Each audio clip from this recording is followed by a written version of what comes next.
Medical professionals emphasize the importance of sleep, yet most people don't get enough. Are you struggling each night? You could have sleep apnea. So what is it and how can it be treated? Well, from Quality Dental Care, Dr. Nicole Lisi and Dalia Guzman. Good to see both of you. Good morning. Thanks for swinging by. We're talking sleep apnea today. And every time, you know, I'll snore sometimes in the middle of the night. My wife will kind of nudge me and try to say, hey, you should get checked. But I don't, you know, I don't think I'm there yet. But there's so many people that have sleep apnea. What is it? So sleep apnea is actually a sleep disorder in which the sufferer's breathing stops or is paused while sleeping due to a blocked or collapsed airway usually. And when that breathing actually stops, your body's not getting the air or the oxygen it needs during that time. So then the body kind of compensates and takes that big gasping breath to get that air oxygen in, which then results in the snoring or snorting sounds that we often hear.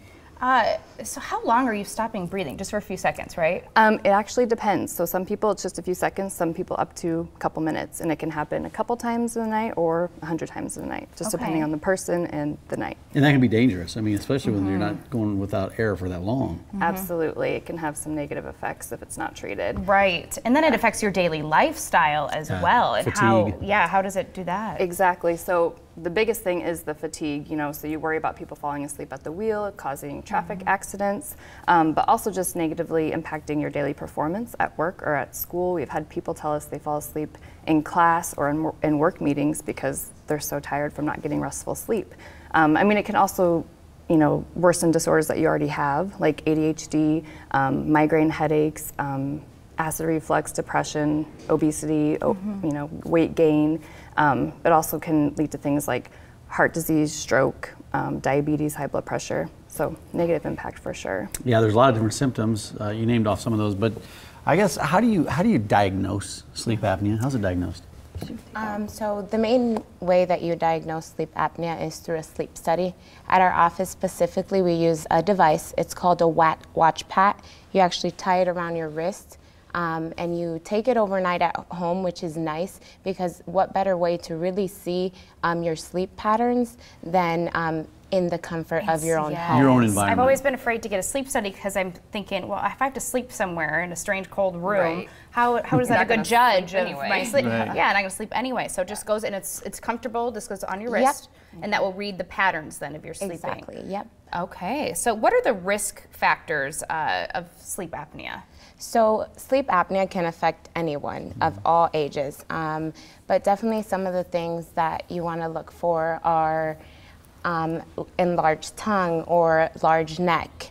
Other things can also be like loud snoring if you wake up the person next to you, or even if you wake up gasping for air in the middle of the night. And it affects males more than females.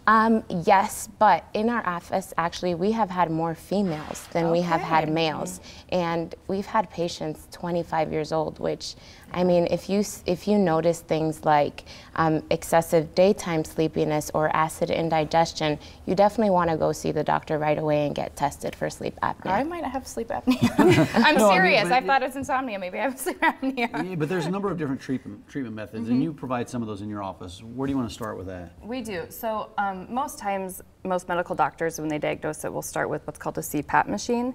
A lot of patients can't tolerate that, or they don't like it because it's huge. They can be claustrophobic with it. It's cumbersome. It's hard to travel with. Sometimes they get dry eyes from the air in that. So a lot of our patients who previously had CPAP machines are now going to the device that we make. It's a mouthpiece or a mouth device. The one we most commonly use in the office is called the Moses.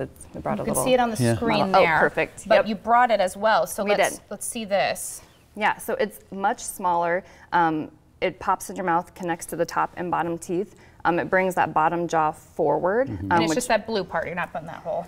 Right, just the blue part. And there's actually like a clear retainer that snaps on underneath on the top teeth. So that way people who have had braces, and they usually wear a retainer at night, you put that on first. That's gonna help keep the teeth from shifting so you don't have to worry about all of that. And so when their mouth is open, the lower part of the jaw is back. It comes back a little bit, and that's what closes so the throat. This device actually pulls the bottom jaw forward and brings that tongue, so it kind of opens up that airway, which is going to help with the snoring and the sleep apnea. And also this device will help prevent clenching and grinding, so it kind of is a multifaceted device that helps with a lot of things. Is it expensive? You know, you can handle that. And you don't have to pull out, insurance? yeah, you don't have to talk about actual, I mean, numbers, but the insurance, yeah. Yes. Insurance. Actually, medical insurance covers, mostly covers this device. We would actually have you guys come in and bring your insurance. That way we can call and get a quote. But definitely most insurance companies do cover this device. So it's called the Moses. If someone is interested in coming in as a new patient, you brought a special along with you today, correct? Yes, we actually have $100 off for new patients until December 31st. Okay, so till the end of the year. Is this just the Omaha location of Quality Dental? We're from the Omaha location, but they do offer at the Bennington. In Bennington, as save well. someone's, Location okay. as well. Yeah. Okay. So that's a great special offer because, you know, anything helps. Especially when you're Absolutely. looking for relief for sleep apnea and your partner that's in bed with you. Yes, they probably most appreciate it. They would appreciate Yes. that as well. QualityDentalCare.org, 132nd Street and in Bennington as well. And that's the address for the Bennington and the phone number and website as well. Right. Thanks for coming in. Yeah, it's this is fascinating. interesting. Yeah, it affects so many people. You know, you hear people talking about it all the time, but there are other options other than the mask. And Right. maybe this will work for them as Absolutely. well. Thanks for coming in. Thanks, Thank you so ladies. much. Good to see you. Well, this